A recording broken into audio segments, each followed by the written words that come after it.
59 minutes. My name is Levi Kones. We were speaking to Margaret Vidolo. She's written the book, The Diamond Underneath, inspired by real-life events. One of them is her battle with cancer.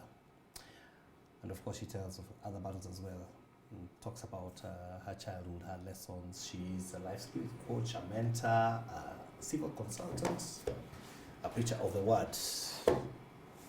Oh, una preach through vitabu. Yes. Na pia kuongea kama hapa. Kuongea na watu. Kuongea na watu. Yes. That this battle with cancer, you know, people watch, and all the time we do a program with cancer, there will be questions. You know, people say, okay, I have cancer, I've been diagnosed stage 1, stage 2, stage 3, stage, you know.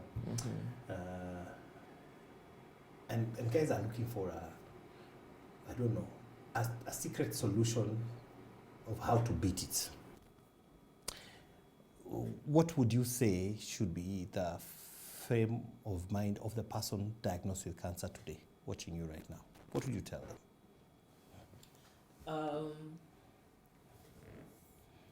Because of where you go, you try to research a lot. As I said, I really Googled a lot. And Google is out of what people had experiences and wrote on. You know, apart from cancer, we're having so many other lifestyle, they call them lifestyle diseases. And many a times they are pegging it on the food you're eating. You need to exercise. You just need to be okay. You don't need to be stressed. So for a person who is battling this and they really want to know how, sometimes you can look for those answers and they are not there. Yeah, because they look at your story, they're like, imagine that lady, she won. Yes. I wish I could be like her. Yeah, and even, let me tell you, surprise you, many people look at me, even when I've been unwell, they're like, but you don't look sick. Yeah. But you know, my battles are won behind the scenes before I come on the scene. So number one, as I told you, God plays a major role in my life. I take time to pray and just to connect with God. That no matter the challenge I'm going to face ahead, He is the backbone. Secondly, I have just made up my mind, because going through the knife 3 times and having another threat in your body is not easy. So I've just purposed, kama ni chakula, and then let me look at food. I really try to eat correct at the moment. But I can just say that is what is in my control, per se. So I try to control what I can. The one I can't, I leave it. Because that is a battle you can fight and you may never win. I do exercises. I am committed to that. I wake up very early. After having my meditation, I go for 30 minutes aerobic. Mwenyewe tu, in my house. And I really try to avoid stress so much, because all along I've realized that when you're stressed, your body is more acidic. You can avoid stress. Avoid stress. People say avoid stress. Avoiding stress, I know. It's as if you can see stress do ile pale. Unaiavoid. Unaikata kona huko. No, finding mechanism of coping with it. Number one, I really talk about it. Number two, I do an assessment. Okay, nimekeleleshwa pale job ama nyumbani nini. Did I have to do it better and I didn't? What better ways would I have done it? Have I given it my all? You do an honest self-analysis. Yes, self-analysis. Currently, finances, it's putting a stress on us. Yeah. Kids have to go to school. We are in debts. But what is the worst case scenario? I can call the school and explain to the teacher. You know, God helped me have a mouth. I can always talk myself out of a worse situation. So I always make use of my mouth, because if I don't do that, it will go mental. And once it goes mental, then you're depressed. You can die. And when people learn of it, they're like, I wish you would have talked, you would have helped her out. Yeah, they always say that. Yes. But you know, you must make up your mind that no matter what they judge me about it. Yeah, I'll try. I'll try. I'll talk. I don't That care. must involve also not having the fear of being told no. Yeah. Because a lot of people won't talk because they're afraid that if they Yes. come to me and say something, then I'll Yes. advise, no. Yes. First of all, yeah, come in terms with that. Secondly, come in terms of allowing to be judged. The fact that we write books, it's like we're putting our lives out there to be judged. But make up your mind, they'll judge me, so what? Hmm? By the time they're judging you, you'll have been elevated to another level. And I want to say more so because when you have cancer or any other chronic illness, you also need a lot of support system. And it is a two-way. Because in your frame, you want to beat this thing, but you see, you can't beat it alone. You have to talk to people. You have to allow them in your secret chambers for them to help you. To some level, of course, not 100%, but to some level. So the vulnerability is very high. But again, forgive yourself because you found yourself there. You didn't drive yourself there. So for you to get help, for you to walk in that frame, for you to conquer, you must be willing to open it up and be talked about. But again, you must be willing to receive. Because me, I have a sweet tooth. When you read and you're told cut on sugar, And the cakes are calling you. Yes. The hearing and the doing and the implementation are two different things. Yeah. I don't know if I can call it conquering self because like at the moment, most of the time I stay alone. I have the money. I can walk to a supermarket and buy the cake. Yeah, so... Master of the self. Yes, you must master self. And your goal must be greater than what you're seeing because the gratification for now might be good, but the goal, if it is bigger, you will say no for now for a greater goal. For a greater goal. Yeah. You said, I want to quote you here. You said, are you battling a crisis in your life? Be at ease because God is up to something. Crises and adversities are the pressures we must face, and God uses them to unleash the diamond underneath us. Yes. Because you call this book The Diamond Underneath. Do you Yeah. feel like the adversities you faced were there for the greater good? Because, or do you feel like sometimes maybe we just say that to make people feel okay? Please explain. Number one, they are for a greater good. I would not be here if I would not have faced that adversity. Yeah. I mean, here we are talking about cancer. Yeah, here we are talking about people that you can go through it and come out. Agents of hope and agents of change go through something, then they can talk about it because experience is the best teacher. I mean, I cannot talk about what I've not been through. And so, yes, I agree that we don't just say that as a cliche to make people feel good, but it's a reality because I have had so many people coming to me and consulting on various matters. And because of what I went through, I am at a place to talk about it because now I have credibility and I have authority. So no experience is useless, as you say, because it is making you become something, and God wants to use it for his own good, to help someone else. Yeah. Yes. True. And how do you tell somebody to have faith when you have never had a crisis of faith? Exactly. It is Or hard. God heals when he It has is not hard. healed you. It is hard.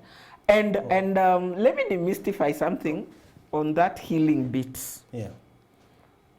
When I got my first brain tumor, let me just go out because it's all intertwined. Yes. People came and prayed for me in my house. People told me, God has healed you. It's you who is not having faith of exercising. Wake up and walk. But God's ways are not our ways. Yes. God can use a doctor to heal you through medicine. God can tell you, wake up and go. And God can also decide to just remove the pain by you dying. And we must be open to that. So in my case, God did it miraculously. I was seeing a neurosurgeon in Eldoret who had done his all and he had given up on me. And then he just said, come next week. We were having an exchange program. So next week I came. I camped at Majaliwa Theatre, Eldoret Referral. They were there for 1 week, the visiting doctors. So from Monday, I was unable to see them. So on Thursday, at lunch break, is when the nurses just allowed me to sneak in. So the doctors had come from Spain. So the doctor just looked at my scan and he said, book her immediately. So we agreed. I come in. I was booked that evening. He performed on me the operation from 7 till 1 and he flew away. I don't know him to date. Wasn't that a miracle, God using that doctor to come? Because I would be dead by now. Oh, wow. Yeah. So we must know God works in various ways. So when we talk about faith, it is according to your faith in God and the relationship you have had. So vis-a-vis people are telling me I refused to wake up and go, the tumor would have just dissolved. That was not how God was going to use it. Yeah. He was going to send somebody specifically for me. Yeah, and I was the last patient. He finished, I'm told, 4:30, he packed and flew out. True. And the Bible is replicate of so many stories. Some people, Jesus told, take up your mats. Yes. Others, he aliwapaka matope kwa macho. Another one had to be raised through the roof. Exactly. Another one was told, go, your daughter is already sorted. Yes. You know? Yes. Another one was told, go deep in the river. Yeah. Like Naaman. Yeah. And even so, even for my trips in India, it's different, yeah. Before I went for the second surgery, I had again gone through here so many hospitals. They were not getting what it is. But when I just went to India, after the MRI, the doctor said, he shows you. So I believe God, the faith you have in God will open up ways for you, but you must be also open, not fixated with a tunnel vision. It has to be this way. Okay, great. I can't let you go before we talk about family. How important was family in this particular, your caregivers, your husband, your children, your brothers, your sisters? Wow. When you get a support system, you heal. Family is very key for somebody who is critically ill. You know, the doctors focus on you. All the attention is on you. But the person next to you, I believe, suffers more than you. But sometimes they may not even voice it. But again, their being there helps you heal very fast if they are very supportive. I remember time and again, people used to tell my husband, oh, take her back to her mother, let her family take care of her, and then now go for her. But then he always tells me that there's that verse in the vows we say, in sickness and in health. Why we say it in a pitanga? Yeah. Because we are waiting kukula lunch. Yes. And to go for the honeymoon. Yeah, and the health part looks so good. Yes, it does. But you see, the sickness part, yeah, we don't know. We can walk out of that wedding. Tomorrow you get an accident, you're crippled. Yeah. So if I looked at you at the health part, the material bit, and the rest of the days I have to take care of you when you are an invalid or on the chair. So it goes back to what really do we want out of this relationship? There are ugly sides that are going to come, but how are we going to handle it? You know, true love has to go through all those cycles. And the greatest support for a patient is to know that my family has my back for me. True. And that in itself makes a great deal, because now you know you're unable to do most of the things you need to do. You're unable to cook, you're unable to take the kids to school, you're unable to be there for them. But if you have a supportive partner, absolutely you're able to go through it. Yeah, because even when you feel like giving up, even when you know that whatever you're going through is so hard on a humanly space, they'll be there for you. And just being there, just seeing them will you in the theater, just having them receive you back, just having them look at your diet and helping you manage it, relieving you of so many duties is a support in self. Your fears, you know, many a times I've gone to my husband with my fears over what I'm feeling. if I'm finding, yes, we are seeing this doctor, but I'm not getting help, you know, your fears, even at one time, due to the drugs I was taking in that first challenge, you know, there was a time, life is quite interesting. I had like, the doctor called it, I think 4-degree bipolar. We had come to Nairobi for help. And you know, I had lost it. I was walking around like a madman, shouting in the streets. He was there. Wow. Yeah, he was there. Another time... That's a really low moment. It must be very discouraging. Exactly. Another time the tumor put a pressure on my eye, so I lost sight a bit. He would hold me and walk with me in town as we went to the doctor. You know, it's not interesting. Yeah. Yeah, but he was there for me. Yeah. So family is important. It's a journey. I always say, you know, the sickness is like like a long drive you take. Yes. That has corners, bumps, uphills, downhills. Sometimes the uphills are so, you know, the car strains. Yes. Yes. But it becomes lighter if you're two. Yeah. You exchange ideas and you navigate. So you can imagine having to go through that journey alone. Yeah. Not easy. To walk far in there too. Do you know, it's interesting. We say this as a one line right now, but really on the days you're going through, those are very hard days, day by day by day by day. Yes. And very long days too. Exactly. And long nights. You know, when did you feel like, you know, I'm actually beating this? When do you begin to see a ray of hope and say, yeah, I think this disease, let me tell you, I'm getting there, you know. Let me tell you, Levi. my story is quite interesting because God must be up to something. Each time I feel I'm almost there, like let me give you a history. The first incident was in 2009. And immediately the doctor performed the surgery and left. Because one of the things that was happening, I was unable to conceive. I got the baby. And then I got the second one. And life was going on okay.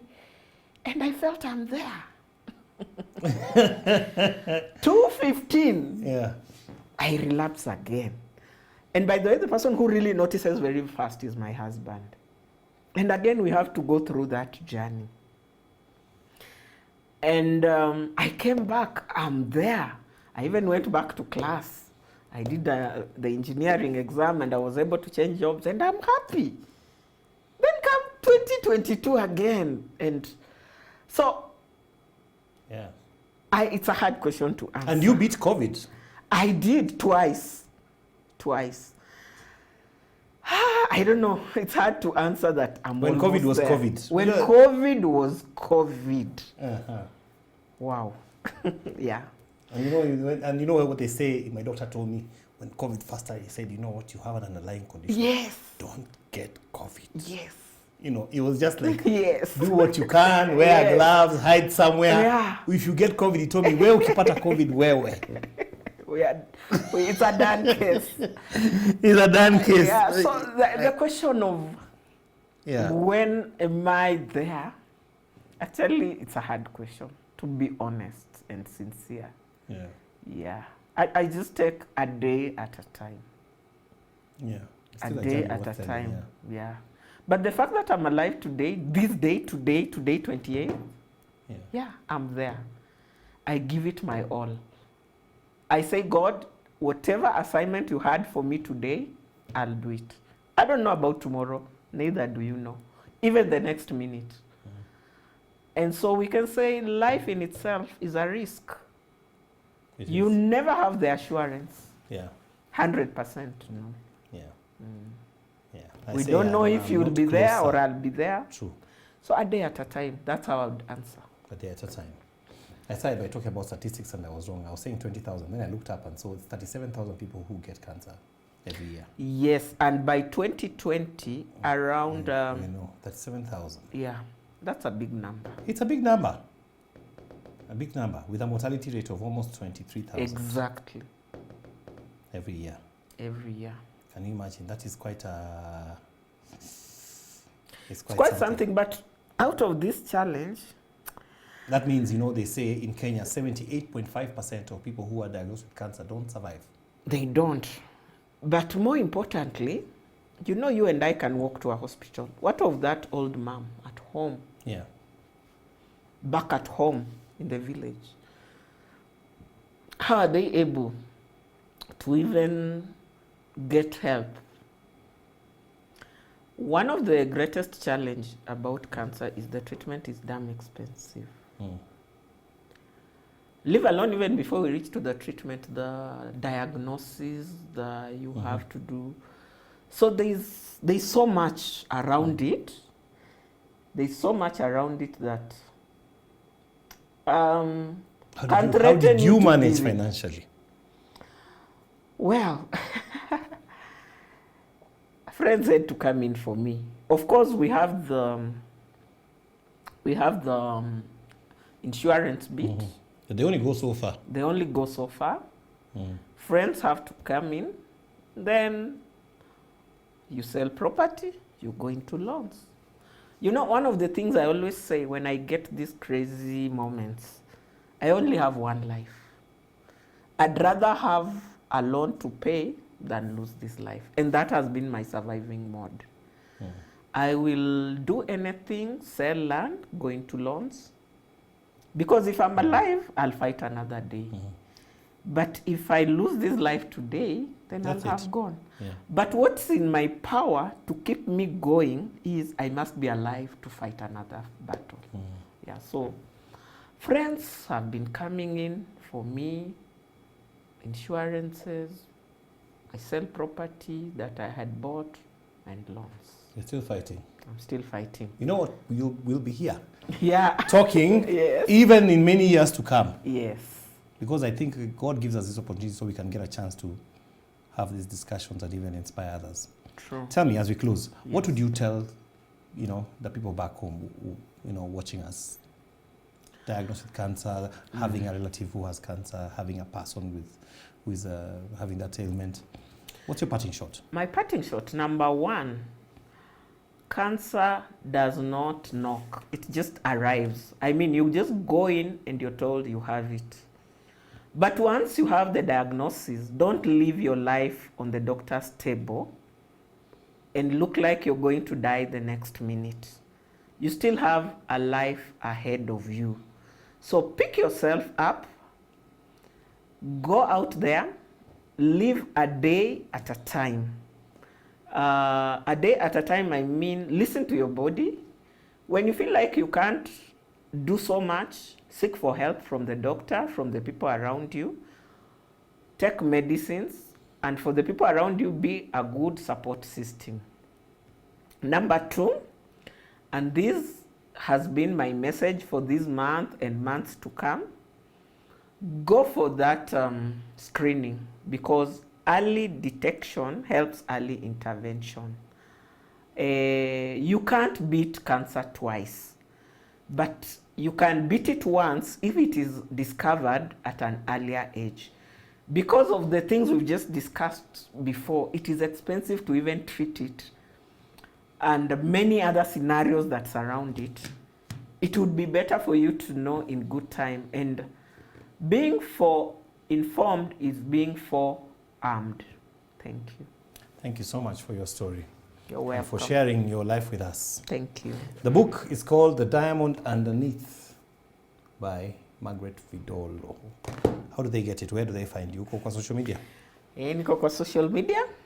Margaret Abukutsa on Facebook. Margaret Abukutsa LinkedIn. Margaret Abukutsa Instagram. Margaret Abukutsa Twitter. Yeah. Hii Abukutsa unajua sijui. Hebu sema spelling ya hii Abukutsa because ABUKUTSA. Kuna watu wamepotea tayari. Margaret Abukutsa. Go to Facebook, LinkedIn, find her, send her a message. She'll be able to get the book. I'll be able to deliver the book. Be able to read the story. Yes. And, you know, keep writing, keep talking. Thank you. And keep inspiring. Thank you. Thank you very much. That's all we have for this morning. Stay tuned for Leah coming up with Ilosu, and have a wonderful, wonderful day.